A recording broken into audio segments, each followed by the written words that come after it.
हम शूटिंग के दौरान गए हैं, मेरी उनसे मुलाकात नहीं होती। हम अपने काम में लग जाते हैं। लेकिन हाँ, मैं इतना आपसे अवश्य कहना चाहूँगा कि जिस वक्त यानी एक बहुत बहुत धन्यवाद आपका रजत जी। और आपके कार्यक्रम में इंतज़ार जो है वो इंतज़ार नहीं होता, ये तो हमारे लिए बड़े ज्ञान की बात होती है। बहुत धन्यवाद। अमित जी, आपको मैंने भूतकाल में चुनाव लड़ते हुए देखा है।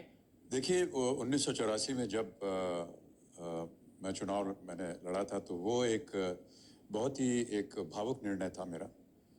और उसमें सौभाग्यवश मुझे विजय प्राप्त हुई। लेकिन विजय प्राप्त करने के बाद मुझे लगा कि ये कार्य जो है ये मेरे लिए नहीं है, मैं इसे जानता नहीं हूँ। और मैंने उसे अपनी हार मान करके वहाँ से मैंने अपना त्यागपत्र दे दिया। उसके बाद मैंने किसी भी राजनीतिक कार्यक्रम या किसी भी ऐसे मंच पर जा कर के मैंने राजनीतिक बात नहीं की है। ना ही मैंने कभी किसी राजनीतिज्ञ का प्रचार किया है।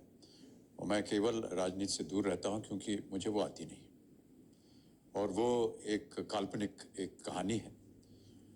तो बहुत सी बातें जो हैं, जो फिल्म में आम जनता जो सुनना चाहती है, या ऐसा लगता है जनता को कि जो आजकल हमारे देश में वातावरण है, उन मुद्दों को लेकर के, समाज के मुद्दों को लेकर के, उन सबको एक बहुत ही खूबसूरत तरीके से इस कहानी में पिरोया गया है।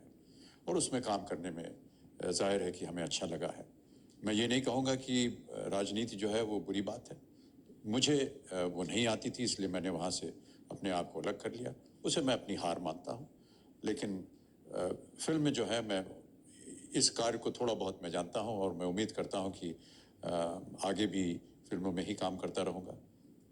मुझे लगता है हार नहीं, ये देश का सौभाग्य है कि आप राजनीति में नहीं गए और आप फिल्मों में काम करते रहे। इसीलिए आज करोड़ों लोग आज भी आपके फैन हैं।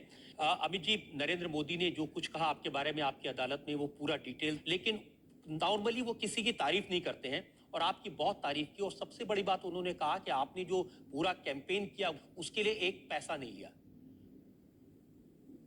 जी, दरअसल मैं गुजरात गया था अपनी एक फिल्म जो मैंने जिसमें काम किया था, जिसका नाम था पा। उसके एंटरटेनमेंट टैक्स मांगने के लिए, माफ़ करने के लिए गया था। और वहाँ पर जो जो प्रतिक्रिया होती है वो ब्यूरोक्रेट्स को दिखानी पड़ती है फिल्म। और उस समय मोदी जी ने कहा कि वो भी देखना चाहेंगे। तो वो अपने सारे ब्यूरोक्रेट्स को लेकर के, और हम लोग एक थिएटर में गए, उन्होंने फिल्म देखी, और उसके बाद उन्होंने हमें एंटरटेनमेंट टैक्स माफ़ कर दिया। उसके बाद ऐसे ही बातचीत में जब हमारी चल रही थी, तो उन्होंने कहा कि आप और आपकी फिल्म इंडस्ट्री को गुजरात आना चाहिए, यहाँ शूटिंग कीजिए, बहुत सी अच्छी अच्छी यहाँ पर स्थान है, यहाँ शूटिंग होनी चाहिए। तो मैंने कहा मैं प्रयत्न करूँगा, आने वाली फिल्मों में यदि कभी ऐसा अवसर मिला तो मैं अवश्य आऊँगा। फिर उन्होंने मुझे एक बहुत ही अच्छी बात बताई। उन्होंने कहा कि शायद बहुत से लोगों को देश भर में पता नहीं है, लेकिन जितने भी आर्कियोलॉजिकल साइट्स हैं देश भर में, सबसे ज़्यादा आर्कियोलॉजिकल साइट्स जो हैं वो गुजरात में, और इसके बारे में किसी को पता नहीं है। तो मैंने कहा कि इसका प्रचार होना चाहिए।